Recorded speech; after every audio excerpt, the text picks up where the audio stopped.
Ano ko, pagbibidyo ko. May camera ko kaso naano ko sa pagbibid, pakatagalan. Kasi yung pagbibid, nakakatakaw oras. Eh,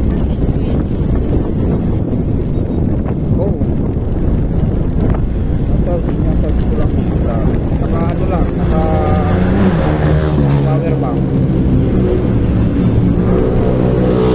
Lahat ng binibidyo ko, ganito, pinabukasan, inano ko na yan, dinidelete ko na yan para hindi magtuloy yung storage ko.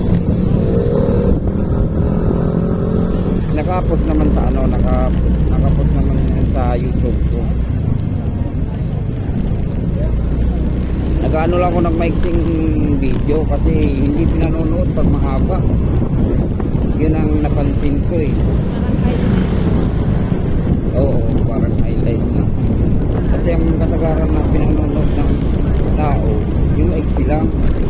Kasi hindi sila sila ng mga 10 minutes, 20 minutes. Siyempre, kakauras yun. Yung maximum ko dito 10 minutes hanggang 5 minutes. Pero pag na-monetize ka niyan, maximum yan download 3 minutes.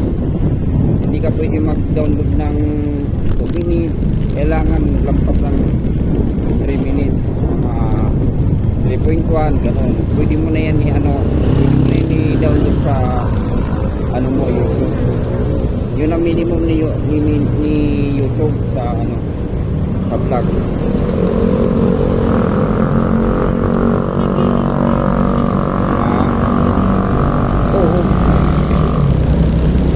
Din ako.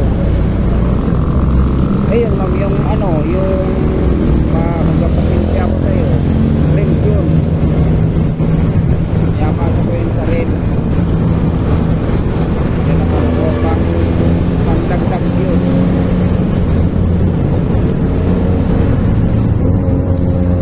Yung platforma ko ma'am, upit talaga.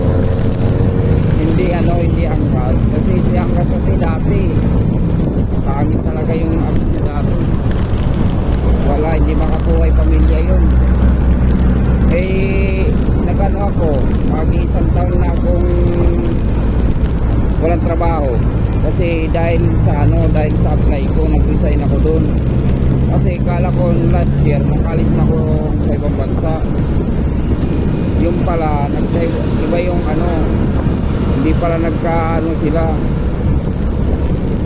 Hindi nagkaayos yung employer at saka yung may hawak sa amin. So ngayon ang may hawak sa amin nag-resign kasi yung mga kasamahan ko anim kami na selected. Yung tatlo pinag-withdraw, yung tatlo na sinig kasama sa akin. Yung isa may may medical na, tapos may visa. Yung isa naman namin wala pa kahit isa. Mayroon may biometric na siya pero wala pang medical. Ma'am, sana ang pag na-approve talaga yung ng job order, mabilis na yan, linggo na lang ang bilang yan. Kasi may visa na ako eh, linggo na lang ang bilang yan. Kasi magkakandak ngayon ng na videos. Yun ang gagawin nila, magkakandak na sila ng videos.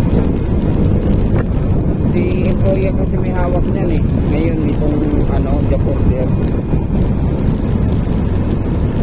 So yung isa, sana hindi kami sabay-sabay para hindi kami matagalan. Kasi kung antayin pa namin yung isa, matagal pa. Kasi wala pa kasi siyang medical eh. Yung medical, ang result yan, isang buwan. Kasi dadalhin pa yan sa ibang bansa.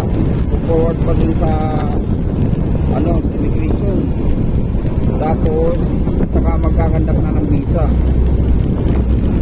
Yung visa ko mabilis lang ma'am. Pagdating ma'am lang 3 weeks lang may visa na ako. Oo. 3 weeks lang. Approve na. Ma'am, butcher. Yung yung nagbabay part ng karne. Yung napapanood mo ng mga abroad, Philippine butcher at saka yung abroad na mga butcher. Yung nag-iiwa karne, gano'n. Yun ang magiging trabaho ko doon. Oo, maganda rin dun.